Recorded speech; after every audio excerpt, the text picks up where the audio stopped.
సొంత జీవితాల్లో వాక్యములకు ఎక్కడ స్థానం ఇస్తున్నారు? Here the writer says that we should give earnest heed or more earnest heed to the things which we have heard. ఇక్కడ గ్రంథకర్త మీరు విన్న సంగతులకు విడిచిపెట్టకుండా మరి విశేష జాగ్రత్త కలిగి వాటిని విని లోబడాలంటున్నాడు.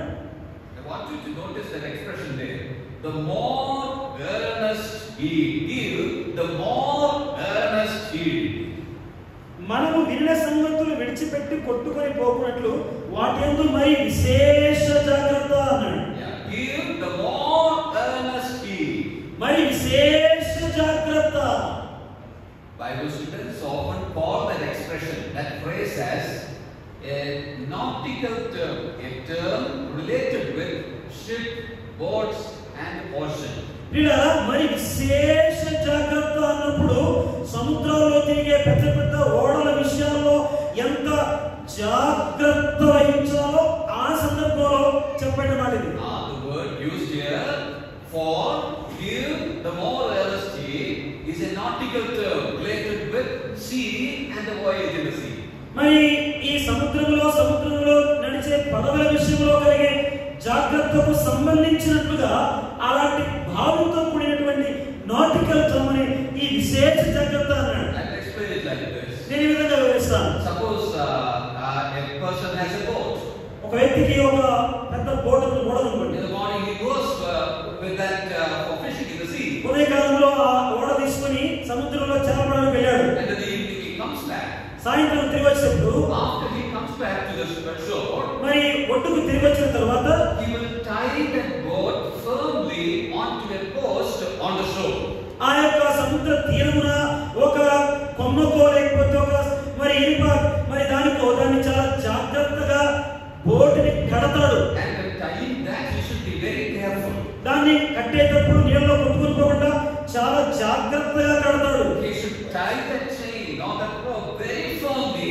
Otherwise, when he comes the next day, the boat will not be there. అక్కడ జాగ్రత్తగా కానీ దాన్ని కట్టకపోతే రెండో రోజు వేళ చేపలు పట్టడానికి వస్తే బోట్ ఉండదు. Because in the night or in the evening, when the high tide comes, the waves will come and take away the ship. సాయంకాలం కానీ రాత్రి వేళ కానీ పెద్ద పెద్ద అలలు వచ్చినప్పుడు ఆ బోట్ ని కొట్టుకొని లోపలికి తీసుకెళ్ళిపోవచ్చేమో. So when he ties that rope to the shore, to the post on the shore, he should be very careful. కాబట్టి ఆ యొక్క బోట్ ని ఓడని మరి ఆ కొమ్మకు చెట్టు లేకపోతే ఒక ఐరన్ రాడ్ కట్టేటప్పుడు చాలా జాగ్రత్తగా అలలకు కొట్టుకొని పోకుండా ఉండేట్టు కడతాడు. He should tie it firmly. చాలా స్థిరంగా కడతాడు, వేస్తాడు. The word used here, give more earnest heed, is a technical word used for that tying of that boat to the shore. ఇక్కడ వాడబడిన మరి విశేష జాగ్రత్త కలిగి ఉండే మాట అదిగో ఆ యొక్క ఓడని బోట్ ఎట్లయితే ఆ దాన్ని కడతాడో అలాంటి భావంతో కూడిన మాట వాడాడు. Now the writer is telling to the believers, well, you ought to be firmly tied to that post on the shore. కాబట్టి గ్రంథకర్త అంటున్నాడు మీరు కూడా మీరు విన్న సంగతులకు ఆ ఏ విధంగా అయితే ఆ ఓడని బయట సముద్ర తీరాన నీళ్ళలో కొట్టుకుని పోకుండా కడతాడో అలాగా విన్న సంగతులకు మిమ్మల్ని మీరే కట్టుకోండి జాగ్రత్తగా అంటున్నాడు. And the post that you have or we have is the word of God. ఈ యొక్క దేనికైతే మనం కడతామో ఆ రాడ్డో చెట్టో కొమ్మో ఏంటంటే దేవుని వాక్యం. When the Lord Jesus Christ was giving the sermon on the mount, ప్రభువు యేసుక్రీస్తు వారు కొండ మీద ప్రసంగం చేస్తున్నప్పుడు towards the end of it he mentioned that parable. ఆయన ప్రసంగ ముగింపులో ఉపమానంలో ఈ విధంగా ప్రస్తావిస్తారు. He said, "He that heareth these words and doeth them, I will compare them to a wise builder." ఇదిగో ఈ నా మాటలు విని వాటి ప్రకారం చేయవాడు అదిగో కొండ మీద తన ఇల్లు కట్టుకోవాలని పోయి ఉన్నాడు అంటాడు. What did that wise builder do? ఏంటి జ్ఞానం కలిగినటువంటి ఆయన ఏం చేస్తాడు? He built his house upon the rock. ఈ జ్ఞానం కలిగిన వాడు తన ఇంటిని అదిగో బండ మీద కడతాడు. What does the rock stand for in the parable? ఆ యొక్క ఉపమానంలో ఈ బండ దేన్ని సూచిస్తుంది? To the words of our Lord Jesus Christ. అదిగో ప్రభువైన యేసుక్రీస్తు వారి మాటలకు సూచన బండ. And for you and I, it is the word of God that's once for all given to the saints. ఇదిగో నీకు నాకు పరిశుద్ధులకు ఒక్కసారి అప్పగించబడిన వాక్యము బోధ. We ought to be earnestly, or rather, we must give more earnest heed to the things which we have heard. మనం విన్న సంగతులకు మరి విశేష జాగ్రత్త కలిగి ఉండేవారు ఉండాలి. Now when we think about our responsibility or our relationship to God's word, మనం మన దేవుని వాక్యములకు సంబంధించి మన యొక్క సంబంధాన్ని మన పాత్ర చూసినప్పుడు what all are implied in that? అందులో మనకి ఏమి వర్తిస్తా ఉంది? I want to give you 4 words in connection with that. దానికి సంబంధించి 4 మాటలు నేను చెప్తాను. Number 1, మొదటిగా accept. అంగీకరించాలి. Number 2, రెండవది assimilate. దాన్ని మనకి ఆపాదించుకోవాలి. Number 3, మూడవది apply. మనకి అన్వయించుకోవాలి. Number 4, నాలుగవది administer. Give. దానికి మనం తిరిగి ఇవ్వాలి. Accept, అంగీకరించాలి, assimilate, దాని విశేషం తెలుసుకోవాలి, apply, దాన్ని మనం అన్వయించుకోవాలి, administer. దాన్ని మనకి ఒప్పుకోవాలి. I tell this very often. దీన్ని నేను మరి తరచుగా చెప్తూ ఉంటాను. Till recently I had only 3 words, now I added one more, administer. నేను ఇంతకుముందు 3 చెప్తుండేవాడిని, ఇప్పుడు 4వది కూడా దాన్ని మనం ఒప్పుకోవాలి లేక దాన్ని గుర్తించాలని చెప్తున్నాను. What do these 4 words stand for? ఈ 4 మాటలు మనకి ఎలా అవి సంబంధించినవి చూడండి. When I say accept, నేను వాటిని ఒప్పుకోవాలన్నప్పుడు accept God's word as the supreme authority over your life. నీ జీవితంలో దేవుని వాక్యమునకు అత్యున్నతమైన స్థానము ప్రాధాన్యత ఇవ్వాలి. Supreme authority. అదిగో అత్యున్నతమైన అధికారం నీ మీద వారి వాక్యానికి. Assimilate. That means make it part of your life. నీ జీవితంలో వాక్యాన్ని ఒక భాగంగా నువ్వు చేసుకోవాలి. When we digest food and make it part of your life, you say we are assimilating that food.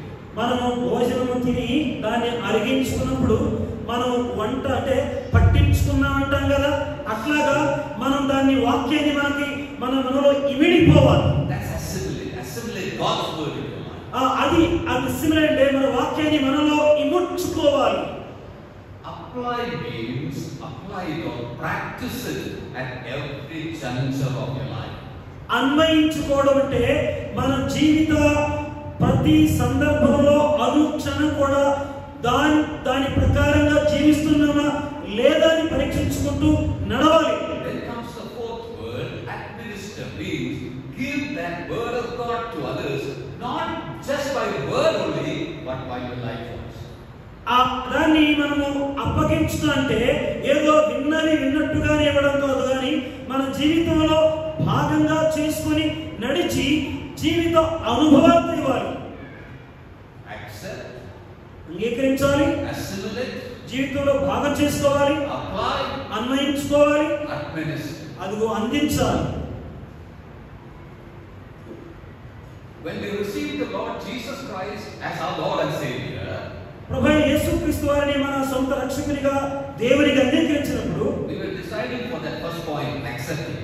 మొదట మనము ఆ మొదటి అంశాన్ని అదిగో ఆయన్ని అంగీకరించాం. We are accepting His word as the supreme authority over our life. అదిగో మన జీవితాల మీద వాక్యములకు అత్యున్నత ప్రాధాన్యం ఇచ్చి ఆయన అంగీకరించాం. When we were accepting Him as our Lord, we were agreeing with Him that now onwards I will live according to your word.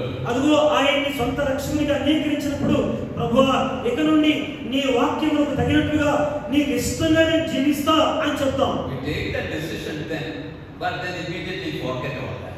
నీవు అప్పుడు నిర్ణయం తీసుకుంటావు, కానీ ఆ తర్వాత వెంటనే దాన్ని మర్చిపోతావు. Then other things comes as supreme authorities. ఆ తర్వాత అనేక సంగతులు మన జీవితాల్లో వేరే అత్యున్నత ప్రాధాన్యతగా వస్తాయి. For a child of God, that should not happen. అయితే దేవుని పిల్లల విషయంలో జరగకూడదు. So it is necessary for us every time to remember that word of God is the supreme authority of my life. కాబట్టి దేవుని వాక్యం నీ నా జీవితాలలో అత్యున్నత ప్రాధాన్యంగా అది మన మీద అధికారం చేసేదిగా ఉండాలి. You should decide whatever happens, whether it is convenient or inconvenient, I will never go against the clear teaching of the scriptures. పరిస్థితులు అనుకూలంగా ఉన్నా ప్రతికూలంగా ఉన్నా కూడా వాక్య బోధకు వ్యతిరేకంగా నేను ప్రతిస్పందించకూడదు, నడవకూడదు, బోధించకూడదని నిలబడాలి. Sometimes obedience to God's word is painful. కొన్నిసార్లు దేవుని వాక్యమునకు, దేవునికి విధేయత అనేది మనకు చాలా నొప్పిగా ఉంటుంది. Obedience to God's word may sometimes before people, before others, sometimes it may puncture our reputation. కొన్నిసార్లు ప్రజల ఎదుట దేవుని వాక్యములకు విధేయత చూపుట అనేది మన జీవితాలకు పంచరమైనట్లుగా నొప్పిగా గుచ్చుకుంటది. It may sometimes land to inconvenient situations. మనల్ని చాలా ఇబ్బంది పరిచే పరిస్థితులు కూడా తీసుకెళ్ళింది. But you should decide, whatever it be, His word will be the supreme authority over my life. ఏదేమైనప్పటికీ కూడా నా జీవితంలో అదిగో దేవుని వాక్యమునకే అత్యున్నతమైన ప్రాధాన్యం అని మనం ఉండాలి. What was the second word I said? రెండో మాట ఏం చెప్పాను నేను? Assimilate. ఇముడ్చుకోవాలి. I explained the meaning of it. It means to make it the part of our life. మన జీవితంలో ఒక భాగంగా దాన్ని ఇముడ్చుకోవాలి. If you accept the word of God as a supreme authority of your life and do not know what it contains, if you do not know what it commands, what is the use of it? దేవుని వాక్యాన్ని నువ్వు అంగీకరించి అది నిన్ను ఏమని ఎలా ఉండాలో అని ఎలా నడవాలో అని నువ్వు ఆశిస్తున్నది నీకు తెలియకపోతే దాని ఫలితం ఏముంది? ఇంకా You have to read it. దాన్ని నువ్వు చదవాలి, Meditate upon it. దాని మీద నువ్వు ధ్యానం చేయాలి, Memorize it. దాన్ని జ్ఞాపకం ఉంచుకోవాలి, Study it. చదవాలి, Recall it. దాన్ని నువ్వు రాసుకోవాలి.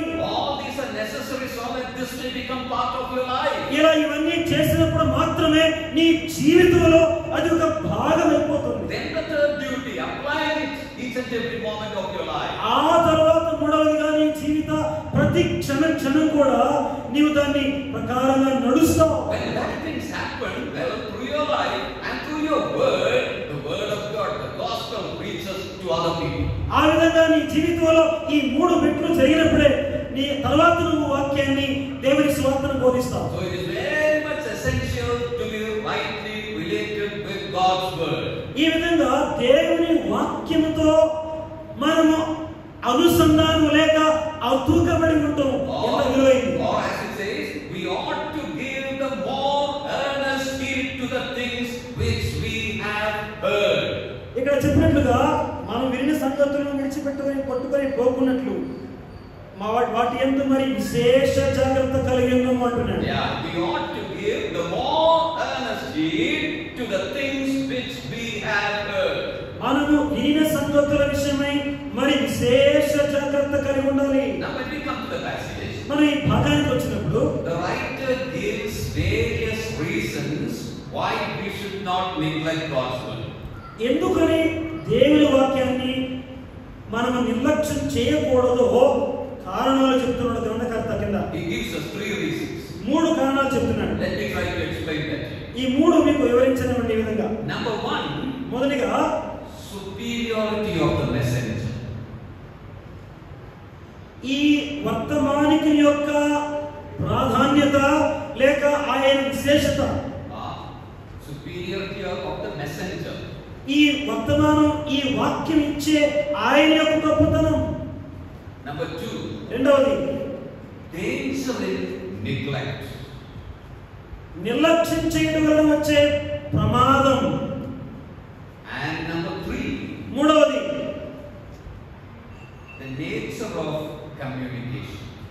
ఏ రీతిగా ఏ విధముగా ఈ వాక్యం వర్తమానం మీకు అందించాడో. Or the third point we can say as a just recompense or a just punishment. మరి న్యాయయుక్తమైనటువంటి ఆ శిక్ష ఎలా ఉంటుందో అన్నాడు. We have all this in these 4 verses. ఈ 4 వచనాల్లో ఇవన్నీ కూడా ఉన్నాయి. Let me try to explain that. ఈ 4 వివరించింది. See how the passage begins. ఏ విధంగా ఈ వాక్య భాగం ప్రారంభమవుతుందో చూడండి. In English it starts with the word therefore. ఆంగ్ల భాషలో therefore అన్నాడు, తెలుగులో కావున.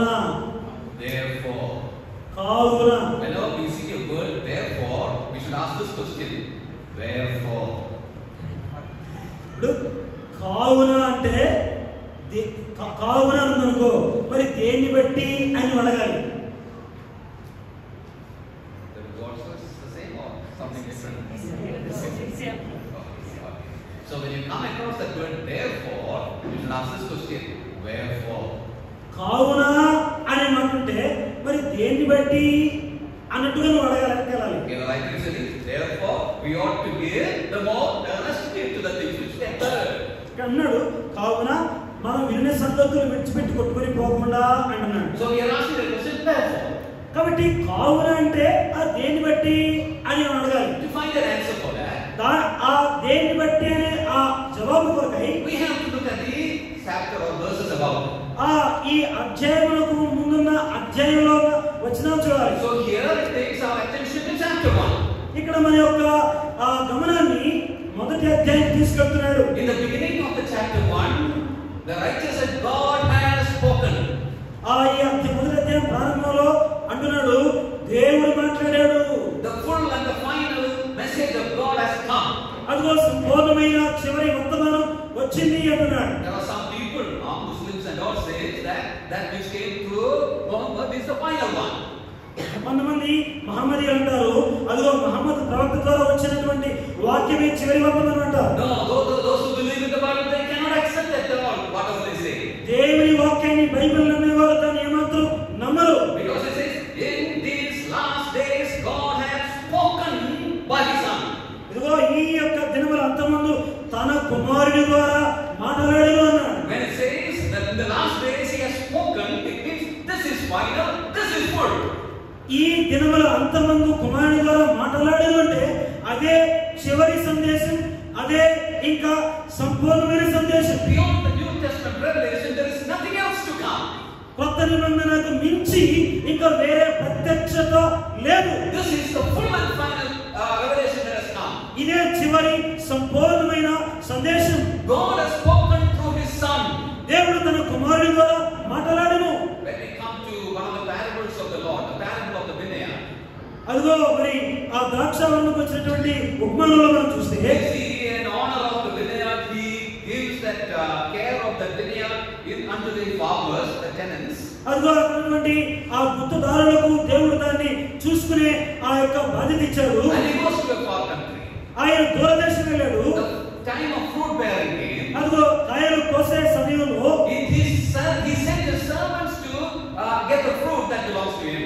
ఆయనకు చెందవలసినటువంటి ఫలాల కోసం కొంతమంది దాసులను పంపాడు. But those tenants insulted those servants. అయితే ఈ యొక్క గుత్తదారులు పంపబడిన దాసులను వారు అపహాస్యం చేశారు. Some of them hurt them and persecuted them. కొంతమందిని గాయపరిచారు, హింసించారు. Other servants also were sent. మరొక సేవకులు కూడా పంపబడ్డారు. Some of them they killed.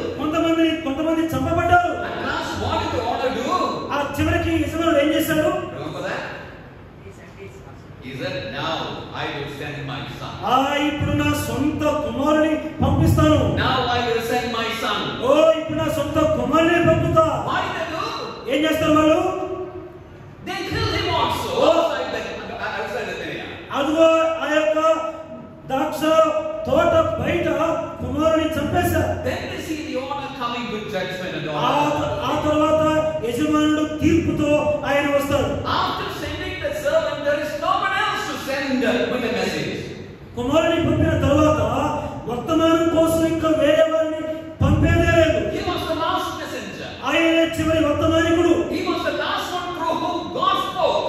ఆయన ద్వారానే చివరిగా దేవుడు మాట్లాడాడు. Not beyond that. ఇంకా ఆయన తర్వాత వేరే వారు లేరు. So the writer says in his last days, God has spoken to us through His Son. గ్రంథకర్త అంటున్నాడు ఈ దినముల అంతమందు తన కుమారుడి ద్వారా మాట్లాడాడు. Then he goes on to explain the glories of the Lord Jesus Christ. ఆ తర్వాత ప్రభువైన యేసుక్రీస్తు వారి మహిమల గురించి వివరించారు. Part of it we had seen in the morning. దానిలో కొంత భాగం మేము చూసాము. When you read the verses below that, even there also we see the glories of the Lord Jesus. ఇంకా కొన్ని వచనాల కింద మీరు చదివితే అక్కడ కూడా ఆయన మహిమలు చూద్దాం. Son is greater than the angels. That's what he proves there.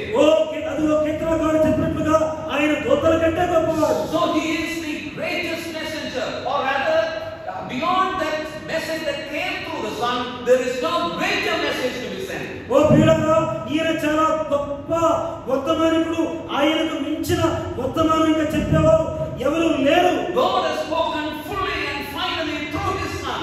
అదిగో సంపూర్ణంగా చివరిగా తన తన కుమారుని ద్వారా దేవుడు మాట్లాడాడు. Therefore we ought to give the more earnest heed to the things which we have heard. కావున మనము వినిన సంగతులు విడిచిపెట్టి కొట్టుకొని పోకున్నట్లు వాటి విషయమై విశేష జాగ్రత్త కలిగి ఉండవలెను. Superiority of the message. ఓ వర్తమానికుని యొక్క గొప్పతనం. Suppose you have small children in the home. ఒకవేళ మీకు ఇంట్లో చిన్న పిల్లలు అనుకోండి, We tell them many things, isn't it? వాళ్ళకి చాలా సంగతులు చెబుతాం కదా. They may not like to obey. వాళ్ళకి ఆ మాటలకు విధేయత ఇష్టం లేకపోతే But still we give them instructions and commands, isn't it? అయినా కూడా వాళ్ళకు కొన్ని సూచన చేస్తాం, వాళ్ళ కొన్ని మాటలు చెప్తాం. Suppose we tell one of them go and tell the other one to do that. ఒకవేళ నువ్వు కూడా ఇలా విధంగా చేయని చెప్పాం అనుకోండి, The other one will ask, who said, daddy or mommy? వేరేమంటాడు, మమ్మీ చెప్పిందా డాడీ చెప్పాడా అంటారు. You know what happens? జరిగిద్దా ఇంట్లో? Daddy told it or mommy told it? Mummy చెప్పిందా డాడీ చెప్పిందా చేయమని? If it is daddy, I have to do everything with it. ఒకవేళ daddy చెప్పిననుకో తప్పకుండా చేయాలా, మమ్మీ చెప్పిననుకో If పర్లేదు. it is mommy, it's okay. అమ్మ చెప్తే సరే సరేలే. Some home it may be the other way around also. కొన్ని కుటుంబాల్లో అంటే వేరే విధంగా ఉంటుంది అన్నమాట. అంటే డాడీ సరేలే, మమ్మీ తప్పు చేయాలా. So they always ask, who said that? ఎవరు చెప్పారు అని అడుగుతారు. You know, the worth of the message depends upon the worth of the messenger. సందేశం యొక్క విశేషత విశిష్టత సందేశకుని యొక్క లేక వర్తమానం చెప్పిన వారి యొక్క గొప్పతనం మీద ఆధారపడింది. The worth of the communication depends upon the worth of the origin of that message. వర్తమానం యొక్క విలువ అసలు ఎవరి ద్వారా వచ్చిందో ఆయన విలువను బట్టి ఉంటుంది. That's superiority of the message. అది వర్తమానికుని యొక్క ఆ గొప్పతనం విశిష్టత. Therefore, కావున Son is glorious. అదిగో అక్కడ మహిమకరమైన అని చెప్పారు. None greater than him. ఓ ఆయన కంటే గొప్పవాడు లేడు. Therefore, కావున don't neglect the word. దేవుని వాక్యం నిర్లక్ష్యం చేయదు. Number 2, రెండవదిగా danger in neglect. ఒకవేళ దేవుని వాక్యం నిర్లక్ష్యం చేస్తే వచ్చే ప్రమాదం. Come to verse 1 again. మరలా మొదటి వచనం రండి. Therefore, we ought to give the more earnest heed to the things which we have heard, lest at any time we should let them slip. కావున మనము వినిన సంగతులను విడిచిపెట్టి కొట్టుకొని పోకుండునట్లు వాటి యందు మరి విశేష జాగ్రత్త కలిగి ఉండవలెను. What is the reason we get here? ఎందుకని మనం ఇక్కడ ఈ వచనాన్ని చదువుతున్నాం? Look at the last portion of that verse 1. ఆ వచనంలో చివరి భాగం చూడండి. Lest at any time we should let them slip. ఆ విడిచిపెట్టి కొట్టుకొని పోకుండునట్లు. In King James version, you have that word them. In King James version, you have that word that we should let them slip.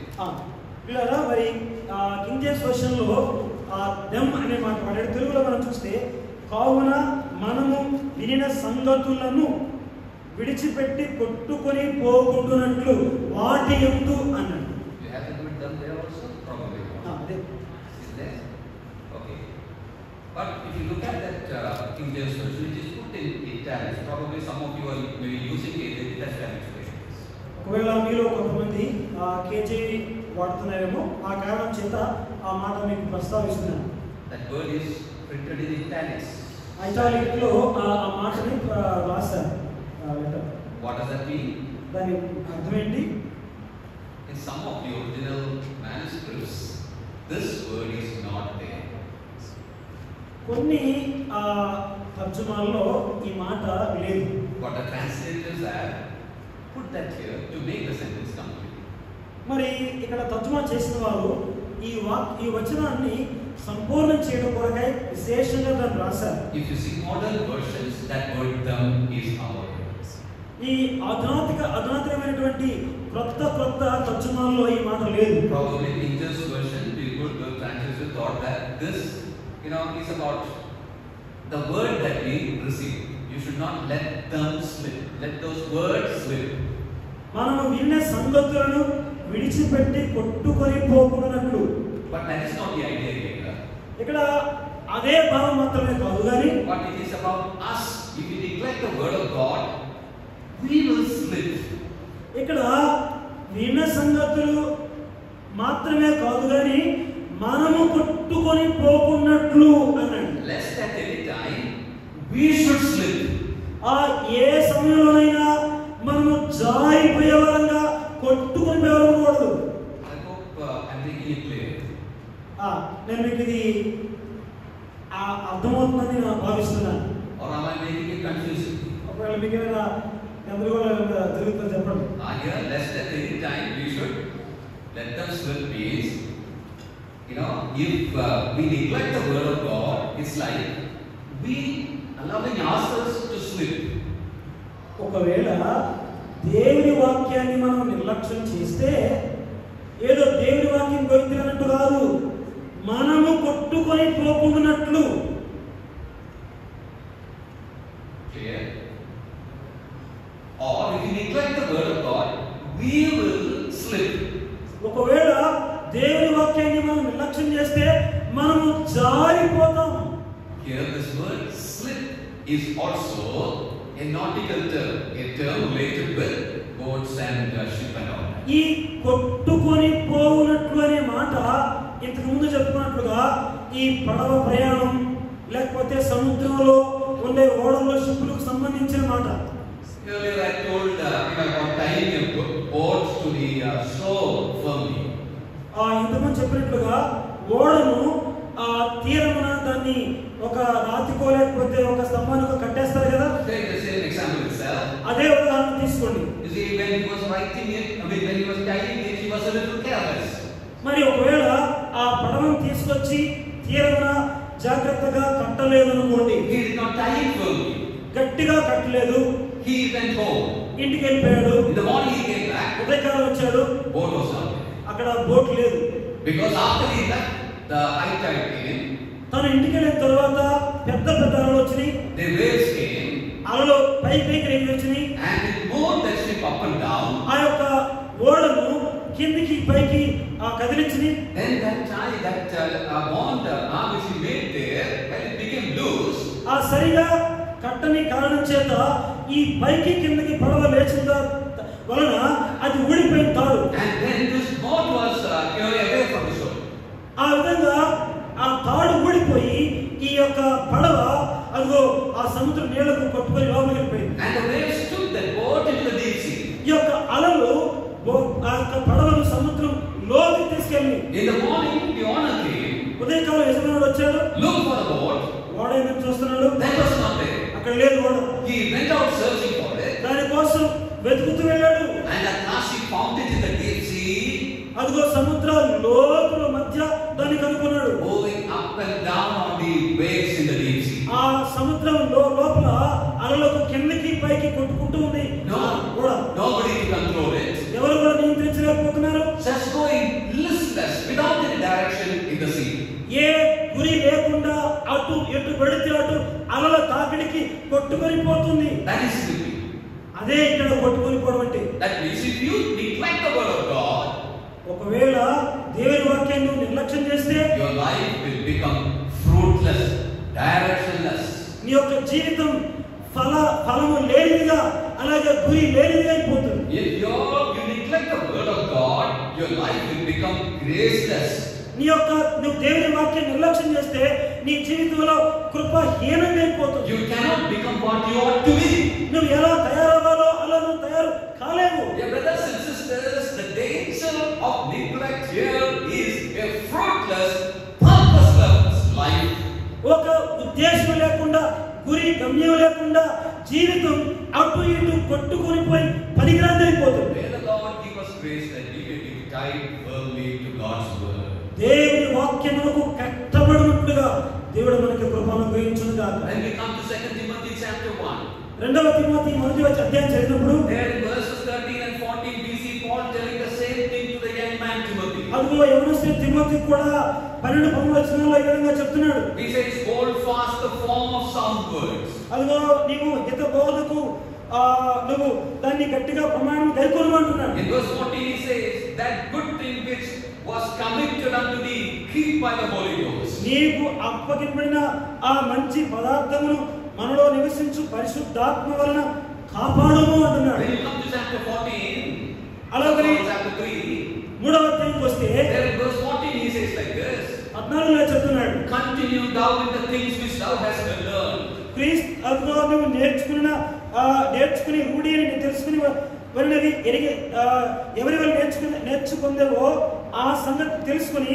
వాటి యందు నిలువగలగా ఉండము. Like there are a lot of verses we can refer to. ఈ విధంగా అనేక మాటలు చెప్పాడు. Even the Lord Jesus Christ said the same thing. ఇదే మాటలు ప్రభువు కూడా చెప్పాడు. Continue in the word, he said. అదిగో దేవుని వాక్యమందు నిలిచి కొనసాగమన్నాడు. Abide in the word, abide in my words, he said. ఓ నా మాటలందు నిలిచి ఉండండి. May the Lord give us grace that we may know the importance of being in the word of God. పిల్లరా, దేవుని వాక్యమందు నిలిచి ఉండడానికి మనం ప్రాధాన్యత ఇచ్చే ప్రభు సహాయం చేయగాక. If we disregard God's word, ఒకవేళ దేవుని వాక్యాన్ని గౌరవించకపోతే our life will be like a boat slipping up and down without any captain in it, without any direction, well in the deep sea. నావికుడు లేని ఓడవలే సముద్ర మధ్య అలల చేత గురి గమ్యము లేకుండా అటు ఇటు కొట్టుకుని పోయే జీవితాలు అయిపోతాం. Many lives are like that. చాలా మంది జీవితాలు ఎట్లా ఉన్నాయి. There are many young people from our families itself, living after the word, going after the word, having no direction like at all. మన కుటుంబాల్లో చాలా మంది యవనస్తులు వాళ్ళ ఇష్టానుసారంగా ఏ గురి లేకుండా ఎటు పడితే అటు కొట్టుకొని పోతున్నారు. It is very essential for us to get back to God's word. దేవుని వాక్యం వద్దకు తిరిగి రావడం అనేది ఎంతో ప్రాధాన్యం, ముఖ్యమైనది. The superiority of the message. వర్తమానికుని యొక్క విశిష్టత లేదా గొప్పతనం, Danger of neglect. అదిగో దాని వాక్యాన్ని కనుక నిర్లక్ష్యం చేస్తే వచ్చే ప్రమాదాలు. The third thing is a just recompense or a just punishment. ఒకవేళ అలా నిర్లక్ష్యం చేస్తే వచ్చే న్యాయయుక్తమైనటువంటి తీర్పు, శిక్ష. Verses 2 to 4, that's what the writer says. 2 నుంచి 4లో ఆ విషయాలు రాస్తున్నాడు. Let me try to explain that very briefly. చాలా క్లుప్తంగా ఆ మాటలను చెప్పి ముగిస్తాను. See, in verse 2 it says, if the word spoken by angels was steadfast, and every transgression and disobedience received a just recompense of reward. ఎందుకనగా దేవదూతల ద్వారా పలుకబడిన వాక్యము స్థిరపరచబడినందున ప్రతి అతిక్రమమును అవిధేయతయు న్యాయమైన ప్రతిఫలము పొంది ఉండగా.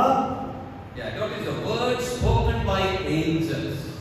పిల్లరా, దేవదూతల ద్వారా పలుకబడిన వాక్యము గమనించండి. This is a reference to the Old Testament. ఈ మాట పాత నిబంధనను ప్రస్తావిస్తూ చెప్పిన మాట. Especially it refers to the law. అది విశేషంగా ప్రభువుని గురించి ప్రస్తావించిన మాట. We don't see very clearly the part of angels had, the part the angels had when the law was given. మరి ధర్మశాస్త్రం ఇవ్వబడినప్పుడు దూతల యొక్క ఆ ప్రాధాన్యతను లేక వారి పాత్రను విశేషంగా చూడలేము. But there are some portions in the scripture which indicates toward that. అయితే వాక్య భాగంలో అక్కడక్కడ ఆ విషయాల్ని మనం గమనిస్తాం. Come to Psalm 68. ఆ కీర్తన గ్రంథం 68వ కీర్తన చూడండి. Look at verse 17. 17వ వచనం చూడండి.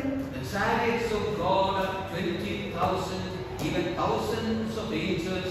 The Lord is among them as in Sinai in the holy place. దేవుని రథములు సహస్రములు ప్రభు వాటిలో ఉన్నాడు. Now there it says, describes the Lord as he descended on Sinai. సీనాయి కొండ మీదకు దేవుడు దిగి వచ్చాడని చెప్తున్నాడు. And we are told that the angels in thousands were around him. అదిగో వేల కొలదిగా ఆయన దూతలు ఆయన చుట్టూ ఉన్నాయని చెప్తున్నాడు. Come to Acts 7. అపోస్తలుల కార్యములు 7వ అధ్యాయం Verse 53. 53వ వచనం. There we see the words that Stephen spoke.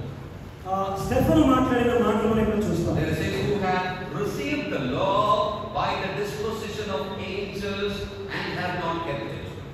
దేవదూతల ద్వారా నియమింపబడిన ధర్మశాస్త్రమును మీరు పొందితిరి గాని దానిని కైకొనలేదని చెప్పారు. So here Stephen says that the law was given at the disposition of angels.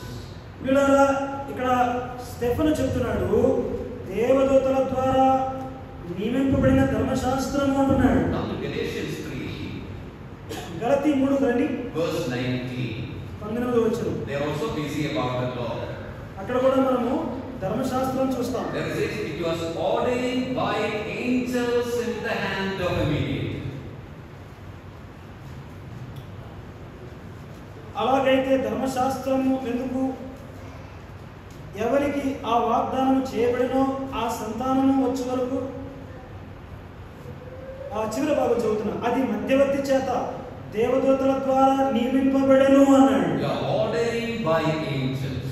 దేవదూతల ద్వారా నియమింపబడిన అన్నాడు. We do not know what the angels were doing, but it's clear from these verses that they had a father.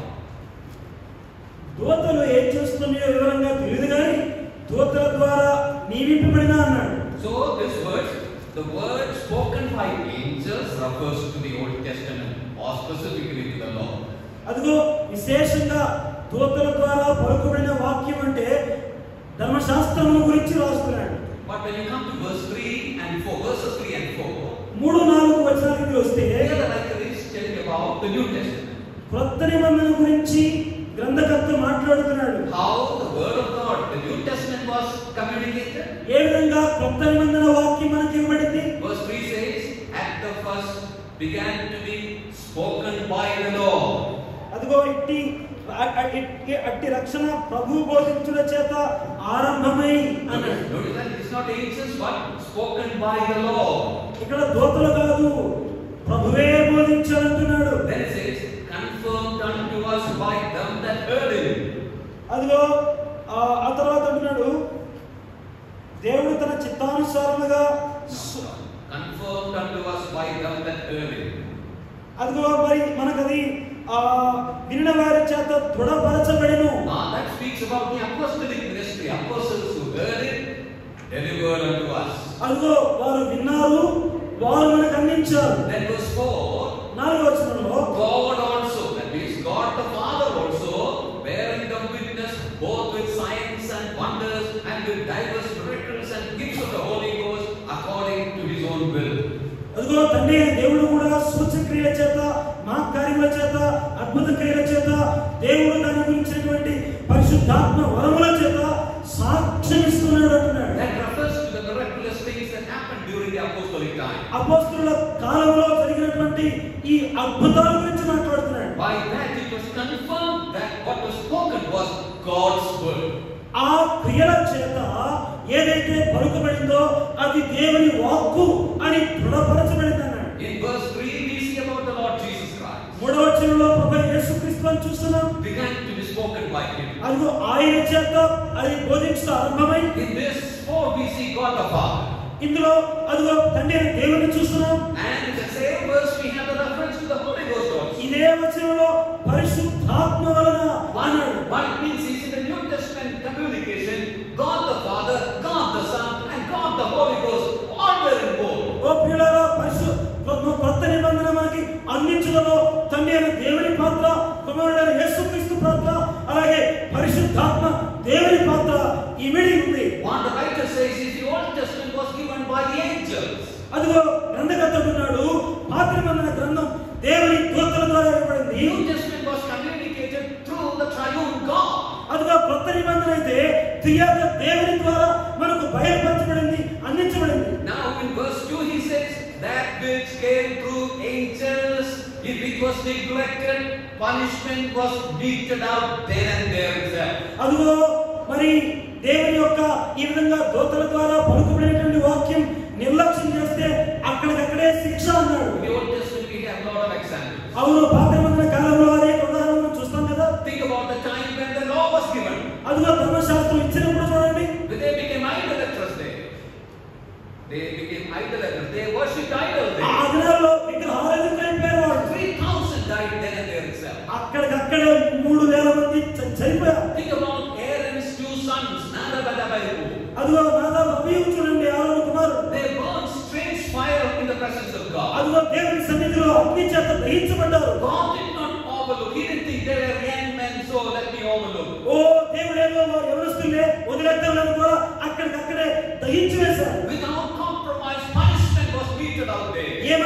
సర్దుబాటు లేకుండా అక్కడికక్కడే పాత నిబంధన కాలంలో శిక్ష వేశారు. When you come to Numbers 50, అదిగో మరి సంఖ్యాకాండం 15కి వస్తే here we see a man on the Sabbath day going out and picking up few sticks for doing before burning in the kitchen. అదిగో విశ్రాంతి దినంలో ఒక వ్యక్తి ఇంట్లో పొయ్యి కోసం పొలలేమని బయటకు వెళ్ళాడు. And we see that he was stoned to death. అదిగో రాళ్ళ చేత కొట్టబడి చంపబడ్డాడు. So those who neglected the word of God which came through the angels, they were punished there themselves. దూతల ద్వారా ఏమైనా వాక్యం నిర్లక్ష్యం చేస్తే అక్కడికక్కడే వారు శిక్ష వేయబడ్డారంతే. Now the writer is telling, look at the New Testament Revelation, it came through the triune God.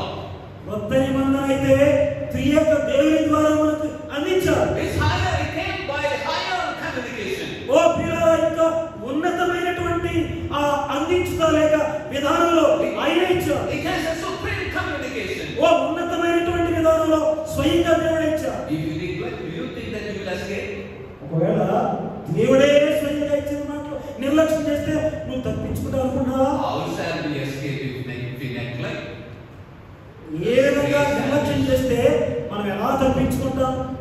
You will be punished. That's what the writer says. అదో నీవు శిక్షించబడతావు అని గ్రంథకర్త చెప్తున్నాడు. There's a just recompense waiting for all disobedience. న్యాయమైన ప్రతిఫలము ఎదురు చూస్తావు అంటున్నాడు. When we come to chapter 12 of Hebrews, we see the writer explaining about that. అదో తర్వాత మనం అధ్యాయంలో చూసినట్లయితే గ్రంథకర్త ఈ విషయాన్ని వివరిస్తున్నాడు. God's children, when they go do wrong, as a loving father, he punishes. అదో దేవుని పిల్లలు ఒకవేళ దేవుని విధేయించకపోతే తండ్రి వలె దేవుడు వారిని శిక్షిస్తాడు అంటున్నాడు. God disciplines us. దేవుడు మనల్ని కనపరుస్తాడు. What he tells is, we should not neglect God's word. మనం దేవుని వాక్యమును నిర్లక్ష్యం చేయకూడదు. We will not escape. మనం ఏమాత్రం తప్పించుకోలేము. Somebody will be thinking like this. కొంతమంది ఏ విధంగా అనుకోవచ్చు, Brother, you are telling that if I neglect the word of God, I will be punished. Brother, దేవుని వాక్యం నిర్లక్ష్యం చేస్తే శిక్షించబడతానని మీరు చెబుతున్నారు. But you see how many sins I do. I don't care for God's word, even if I am in fellowship and all that. But nothing is happening to me. చూడు, నేను ఎన్నో పాపాలు చేస్తున్నాను, సహవాసానికి దూరంగా ఉన్నాను, అయినా నాకు ఏం జరగలేదు కదా, ఏం జరుగుతుంది? Anybody is thinking like that? ఎవరైనా అలా ఆలోచిస్తున్నారా? That's more dangerous than being punished. శిక్షించబడడానికి బదులుగా అలా ఆలోచించడం మరి తీవ్రమైనటువంటి సంగతి. Did you understand what I said? శిక్ష కంటే కూడా పర్వాలేదుగా ఏం జరగట్లేదుగా అనే ఆలోచన కలుగుంటాం చాలా ప్రమాదకరం. God disciplines who? దేవుడు ఎవరిని కనపరుస్తాడు? His children. ఆయన పిల్లల్ని కనపరుస్తాడు. When our neighbor's children does anything wrong, we don't run after them and punish them, do we? మన ఇంటి పక్కవాడు పిల్లలు ఏమైనా చేస్తే మనం వెళ్ళి పరిగెత్తుకుని కనపరుస్తాము. We punish our children. మన పిల్లల్ని మనం కనపరుచుకుంటాం. If you're not getting any punishment at all, maybe you are a neighbor's child. ఒకవేళ నీకు ఏ క్రమశిక్షణ చేయడం జరగట్లేదంటే అర్థం ఏంటంటే నువ్వు ఇక్కడ పిల్లడు కాదు, పక్కటి పిల్లడు. Understood what I said? అర్థమవుతుంది అని చెప్పింది. That's why I said, being punished is better than being not punished. శిక్ష పొందకపోవడం కంటే శిక్షించబడమే చాలా మేలు. It assures us that we are children of God. శిక్షించబడటం మనం దేవుని పిల్లలని తెలియజేస్తుంది, నిశ్చయిస్తుంది. And it is doing that to make us better. అది ఎందుకు శిక్షిస్తుందో తెలుసా? మనం ఇంకా ఉన్నతమైన స్థాయిలో మేలు చేయడానికి. But in this passage, the writer is warning us. If you do wrong, think about it. It came through a greater method of means of communication. You will not escape. You will get punished. ఈ భాగంలో గ్రంథకర్త చెప్తున్నాడు, ఇదిగో దేవుడే స్వయంగా ఇచ్చిండగా నిర్లక్ష్యం చేస్తే న్యాయమైన ప్రతిఫలం పొందుతుండగా.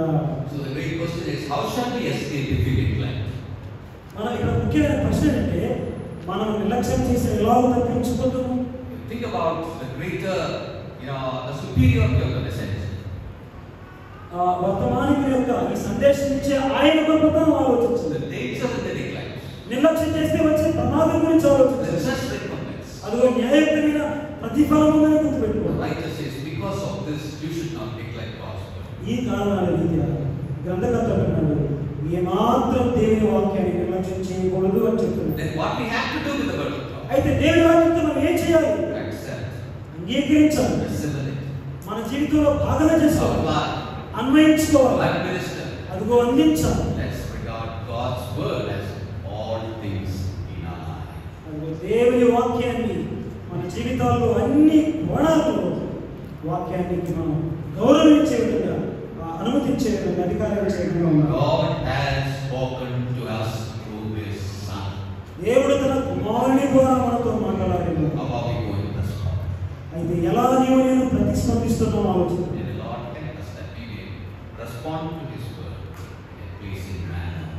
ఆయనకి ఇష్టమైన రీతిలో నీవు నేను స్పందించినట్లుగా ప్రభు తన కృపను సహాయం అనుగ్రహించగా When we listen to all this, let us look into our own lives, examine our own lives and see where we stand in the light of God's word. ఈ వాక్యాలు వింటుండగా ఈ వాక్య వెలుగులో మనం ఎక్కడ నిలబడ్డామో ఎక్కడ ఉన్నామో ఒకసారి మనం సరి చేసుకుందాం. Don't be deceived thinking that, there's nothing going to happen. These preachers say like this.